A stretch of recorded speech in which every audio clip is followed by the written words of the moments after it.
आज मैं आपको बताने वाला हूँ स्त्री ऋण के बारे में। ये एक ऐसा ऋण होता है जो कि जीवन को बर्बाद करके रख देता है। आपके जीवन में दो ही मुख्य हिस्से होते हैं, एक कामकाज होता है, एक और दूसरा होता है पारिवारिक जीवन। अगर आपका पारिवारिक जीवन बस नहीं पाया है, संतान संबंधी प्रॉब्लम है, वैवाहिक जीवन में क्लेश रहते हैं, कहीं ना कहीं जीवन साथी की तबीयत खराब रहती है और जीवन में सुख शांति कहीं ना कहीं मिसिंग है, तो आपको जान जाना चाहिए कि आपकी कुंडली में स्त्री ऋण के कहीं ना कहीं से प्रभाव हैं। उन प्रभावों को हम कैसे हटाएं, कैसे इनको पहचानें, यही सभी चर्चा मैं आज आपके साथ करने वाला हूं। तो दोस्तों, ऋण कई तरह के ऋण होते हैं जिन्हें हम डेट्स बोलते हैं। डेट्स यानी कि किसी तरह का आपके ऊपर कर्ज है, पूर्व जन्मों का कोई कर्ज है और ये कर्ज आपको मिलता है कई तरह से, जिसमें प्रकृति ऋण, स्त्री ऋण, मातृ ऋण, बेटी का ऋण, कई तरह के ऋण हैं और सबसे बड़ा ऋण होता है पितृ ऋण। जब कुंडली में पितृ ऋण भी हो तब बाकी ऋणों का प्रभाव व्यक्ति के जीवन पे कहीं ज़्यादा पड़ता है और यही जीवन में व्यक्ति को बढ़ने नहीं देता है। इंसान 2 कदम आगे बढ़ता है और 4 कदम पीछे आता है। उसके पैरों में एक तरह से बेड़ियां सी बंधी रहती हैं, जिसके कारण वो कभी भी पनप नहीं पाता है। जब आपकी कोई एक ग्रोथ को कहीं ना कहीं से कोई नज़र लग जाए, किसी तरह से दीमक की तरह आपकी ग्रोथ को कोई ना कोई खाना शुरू कर दे, आप कोशिशें तो बहुत करते हो, आगे नहीं बढ़ पाते हो और जीवन में सुख, समृद्धि और खुशियां नहीं पाते हो, तो समझ जाइए कि आप जीवन में कहीं ना कहीं से ऋण के प्रभाव में हैं। अब ये ऋण आपको कई तरह से प्रभावित करते हैं, चाहे वो सेहत को बुरी तरह से प्रभावित कर दें, चाहे आपके घर के हिस्से को प्रभावित कर दें, चाहे आपके पिता बाप दादा से मिलने वाली ज़मीन जायदाद उसको प्रभावित कर दें। और दूसरा सबसे बड़ा फैक्टर होता है कि जब व्यक्ति अपने घर के क्लेशों से परेशान रहता है तो दुनिया में कभी भी कुछ कर ही नहीं पाता है, यानी कि उसके सबसे बड़े दुश्मन ही बन जाते हैं उसके घर के, खासकर उसका जीवन साथी। अब ये जीवन साथी कब क्रिएट होता है, किसकी कुंडली में ज़्यादा असरदार होता है, किसकी कुंडली में अगर हो तो उसके वैवाहिक जीवन में परेशानियां रहती हैं, ये स्त्री ऋण किस तरह से संतान के सुखों में बाधा डालता है, संतान उत्पन्न नहीं हो पाती है, जीवन साथी को हेल्थ की प्रॉब्लम रहती है, बहुत सी परेशानियां स्त्री ऋण के कारण हैं। और ये स्त्री ऋण को हम कैसे उतारें, किस तरह से छोटे छोटे उपाय करके इस स्त्री ऋण के जो जीवन में मिल रहे मेजर प्रभाव हैं उनको कम कर सकते हैं। उपाय का काम किस तरह से काम करता है, एक बार ये थोड़ा समझ लीजिए कि हम इनको कैसे दूर कर पाएंगे।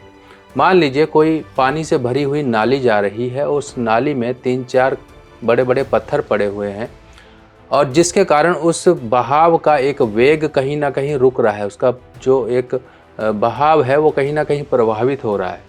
अगर हम वो पत्थर या लकड़ी का जो कंकड़ है या झाड़ फूस जो भी है उसको निकाल देंगे तो जो पानी का वेग है देखिए किस तरह से आना शुरू हो जाएगा।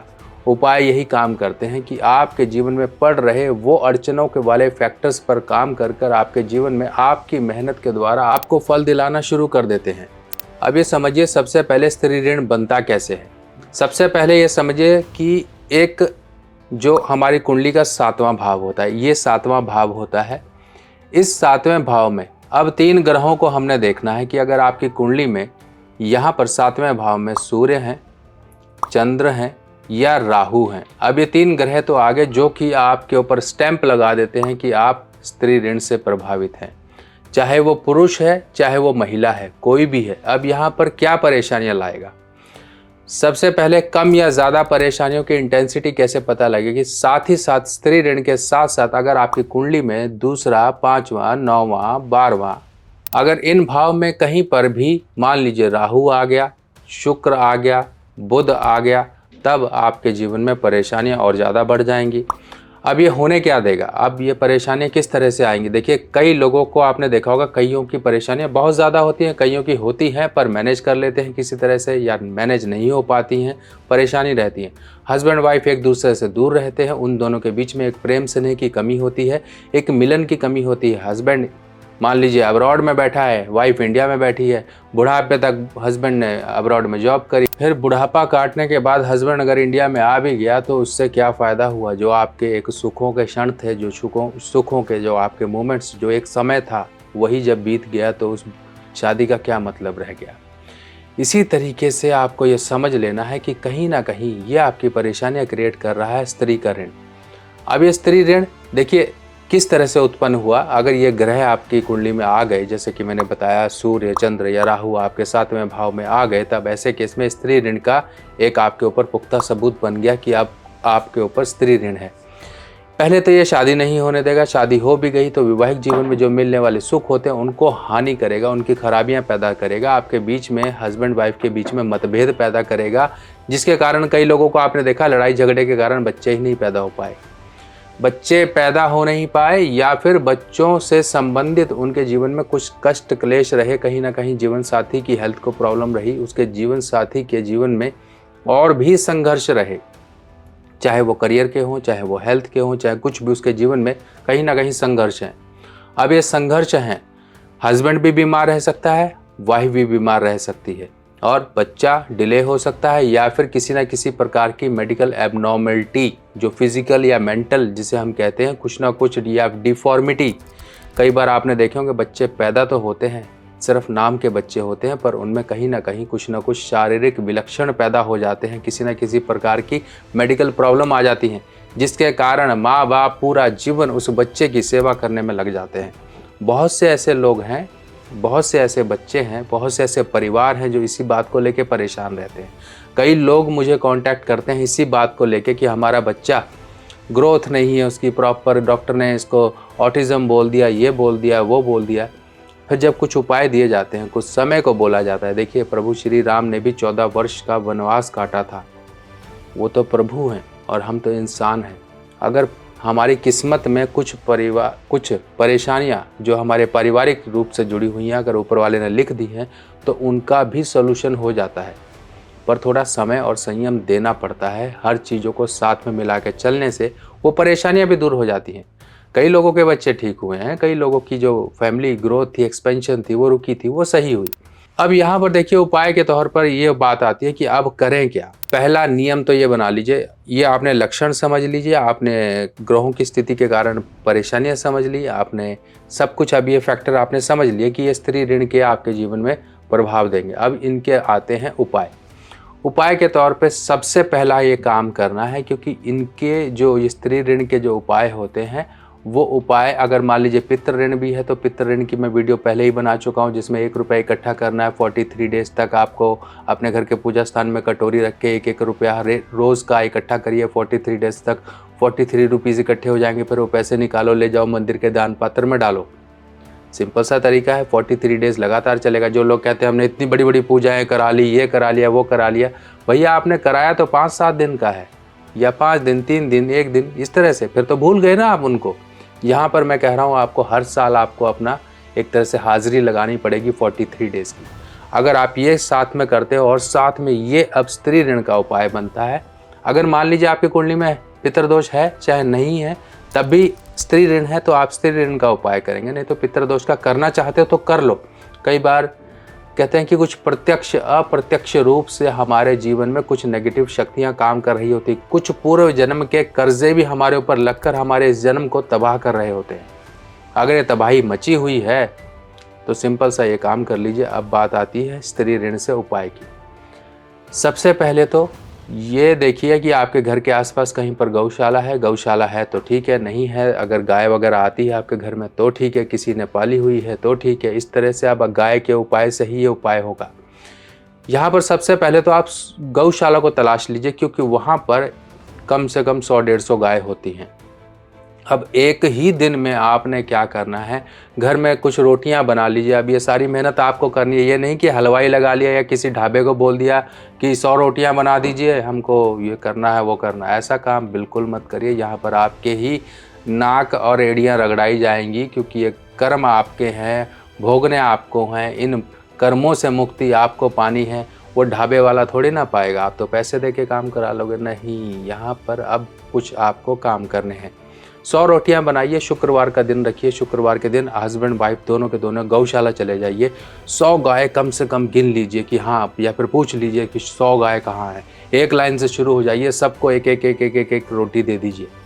ये काम करिए, वर्ष में एक बार कर लीजिए। अपनी शादी की सालगिरह पे कर लीजिए, नहीं है तो कभी भी किसी भी दिन कर लीजिए। मान लो कोई शादी की सालगिरह बाद में आ रही है, तब अभी परेशानी है तो अभी कर लो, कोई दिक्कत नहीं। फिर शादी की सालगिरह आएगी तब कर लेना। आपके पास हमेशा का टाइम है, किसी भी दिन कर लो, ये शुक्रवार का दिन है, किसी महीने में कर लो, किसी सप्ताह में कर लो, पर करो। एक बार ये काम कर लिया।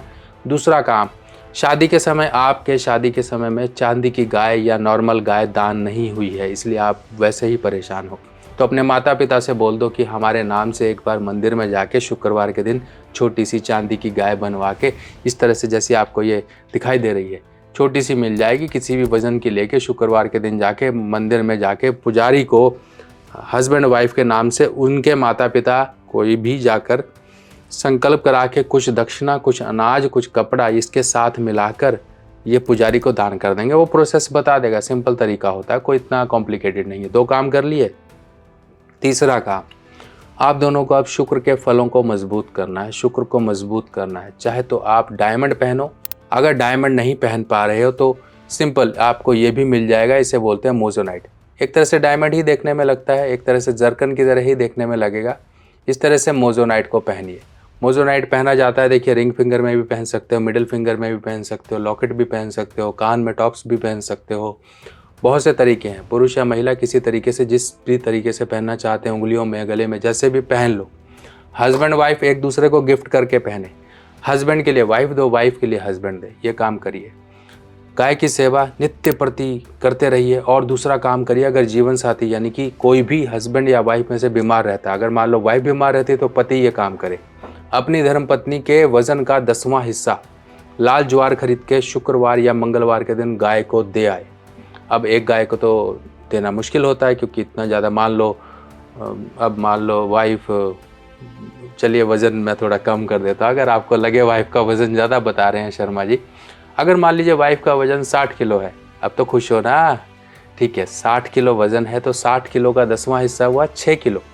अब 6 किलो गाय को एक बार में ज्वार देना थोड़ा मुश्किल हो जाता है, तो आप एक काम करो, कहीं पर देखो 4-5 गाय हैं, तो उस 6 किलो ज्वार को आप 4-5 गायों में डिवाइड कर दो, थोड़ी सबको दे दो।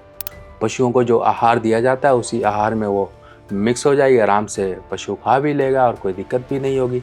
अब यहाँ पर इसके साथ साथ आपको अपने घर में एक कच्चा स्थान जरूर रखना है, नहीं तो गाय का उपला एक ज़रूर लेकर आ जाइए। गाय का उपला, कहीं आपके यहाँ पर आते जाते रास्ते में कहीं पर गाय ने गोबर किया, तो अगर वो फ्रेश है, कहीं कचरा वगैरह नहीं मिला, तो भैया प्रसाद समझ के उसे उठा लो।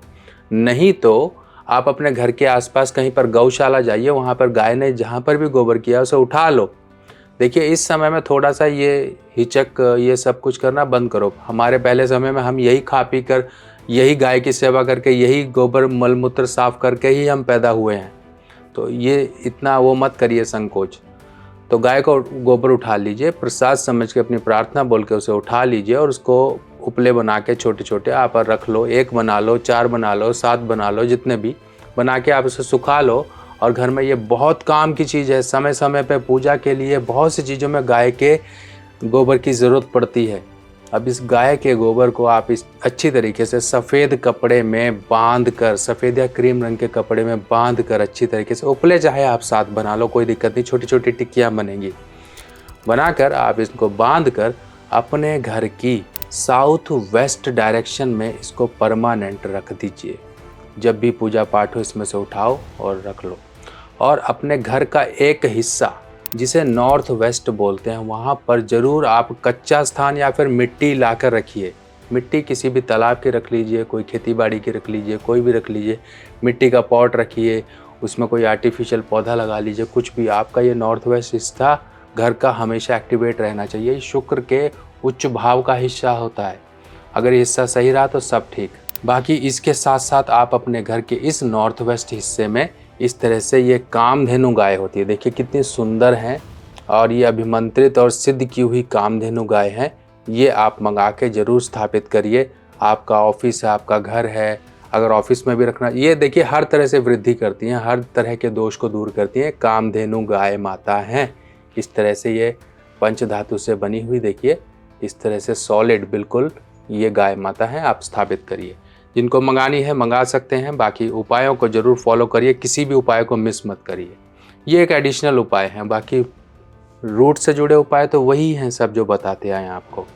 अगर आप अपने आप से लाल किताब के उपाय करना चाहते हो तो आ गई है मेरे द्वारा लिखी हुई नई लाल किताब, जो कि बिल्कुल सिंपल साधारण भाषा में है। और ये लाल किताब बिल्कुल सरल भाषा में आप लोगों के लिए मैंने लिखी है, ताकि आप लोग इसे पढ़कर अपने उपाय खुद कर सकें। और जो ग्रहों की स्थिति है, ग्रह क्या असर जीवन में लेकर आते हैं, उनके बुरे असर को कैसे दूर किया जाए, ये किताबें अब आपकी मदद करेंगी। ये पहला भाग है, ऐसे 5 भाग कुल मिलाकर आएंगे, जिसमें ये पहला भाग बेसिक होगा, यानी कि पार्ट 1, पार्ट 2, पार्ट 3, पार्ट 4, ऐसे पार्ट 5 तक आपको पूरी की पूरी संपूर्ण लाल किताब की जानकारी इन भागों में मिल जाएगी। ये किताब हिंदी में होगी और सरल भाषा में होगी। देखिए, इस तरह से इस किताब में संपूर्ण जानकारी, उपाय इत्यादि, योग, सब चीज़ें इस किताब में दी गई हैं। फिलहाल ये किताब जो आपका पहला कदम होगी इस ज्ञान की तरफ। आप अपने जीवन में अपने परिवार वालों की, अपने दोस्तों की, किसी की भी कुंडली को देखकर अध्ययन करके उन्हें उपाय बता सकते हो। और ये उपाय बताने के लिए ये किताब आपकी मदद करेगी। चलिए दोस्तों, ऐसे ही मिलते रहेंगे बाकी जानकारियों के साथ। तब तक के लिए आज्ञा दीजिए। नमस्कार।